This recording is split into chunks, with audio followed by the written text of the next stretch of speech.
I'm not quite sure what I'm meant to do around this sort of area. Yeah, in the list area, and you just need to be aware that the hair changes direction so quickly here that just use the clippers in a way that you're using contours of the hair and the body. Yeah. So clip against the way that the hair is growing to you. So again, now where the hair now changes to go that direction, turn your clippers up and just gently come across it.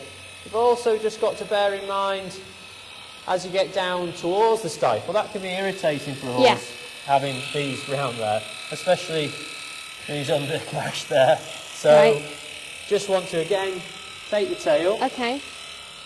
Just to start with, so you've got now in control of where that hind leg's going to go if he was upset. Right. Be aware and just gently just clip against the way that the hair's growing. And just gently, again now, just be careful under here because some horses are very sensitive. So just gently, I know we've said let the clippers do the work, you have to be more, have that in mind as you go under in the list area. Okay. Just lightly, as light as you can, just clip round there.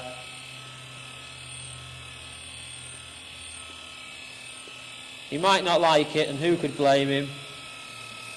So it's just a case of just, again, letting the clippers do the work, nice and gently.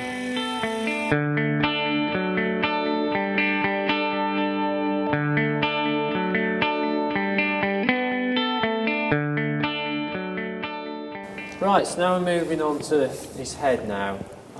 Again, it's a very sensitive area. You know, you've got his eye, his ears, which primarily that's a place where the horse is going to be extra sensitive.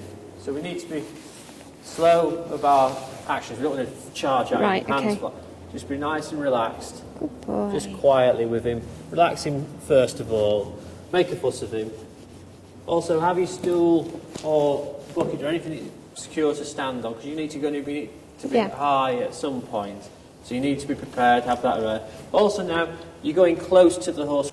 Keep the wire out behind you, to come around you. Don't have it so that the horse might be stood on it or something like that. You know, you want to make sure that the wire's out of the way. Right. A head collar with a clip.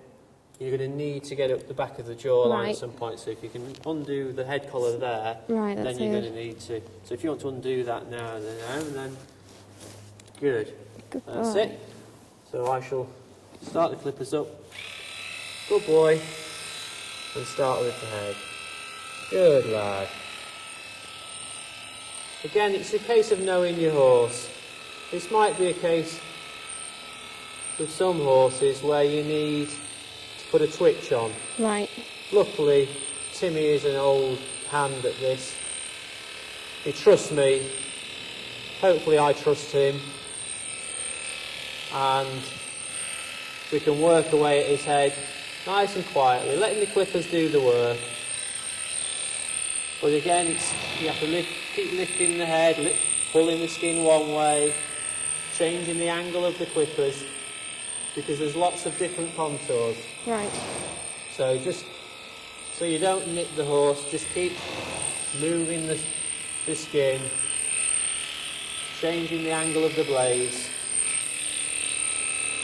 That's it, and then working with the angles of the horse. Oh boy. You can with some horses even just clip the back of the head off, the jawline, etc. Yeah. Clip up to the side of the face, to the jaw, to the bone there. Yeah. Run that finely across there. Then trim the ears. And it might, if hasn't got a lot of coat on the front of his head, it'll look as if, you know, the head's been done anyway. Right.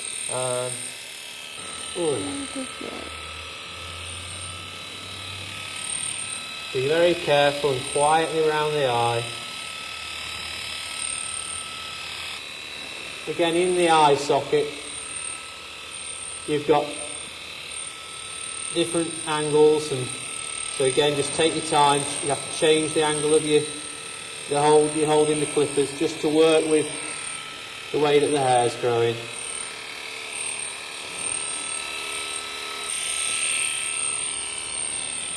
Forward.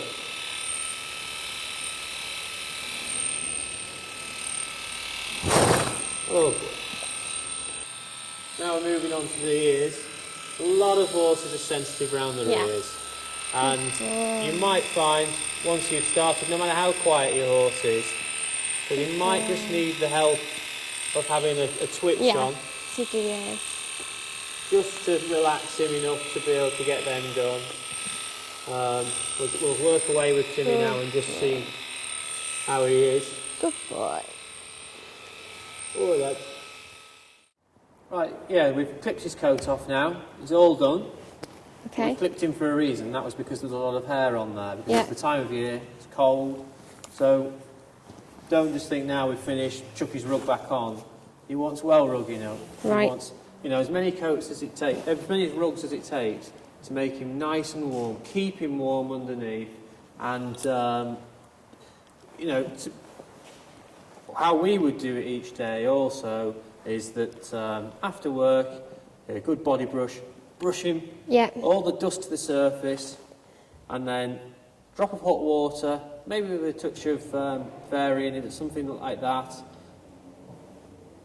In a rag, squeeze your rag out. Keep going over, keep squeezing your rag out with the dirt on. You'd be amazed how much dust you'll get coming through. If you're just brushing him off with a flicky brush, all you're doing is getting dust to lie on top. So it's, again, just maintaining that clip now. Right, okay. And if you keep him warm, the longer it'll last, and you won't need to clip so many times. Right. Timmy, if I keep him, he's in now, he'll be in work until March, and with the hunting, and hopefully, if I do him correctly, he should only need clipping one more time, and that would be at Christmas. Right, if we don't have enough rugs on him, I could end up clipping him 4 times. Right, okay. Right, the work's done as far as clipping him, but the maintenance of the clippers isn't finished. Right. Got yourself a good pair of clippers. Now we need to maintain them to keep them in good working order, and that needs to be done every time we've clipped a horse. So let's go and get that done. Right, okay.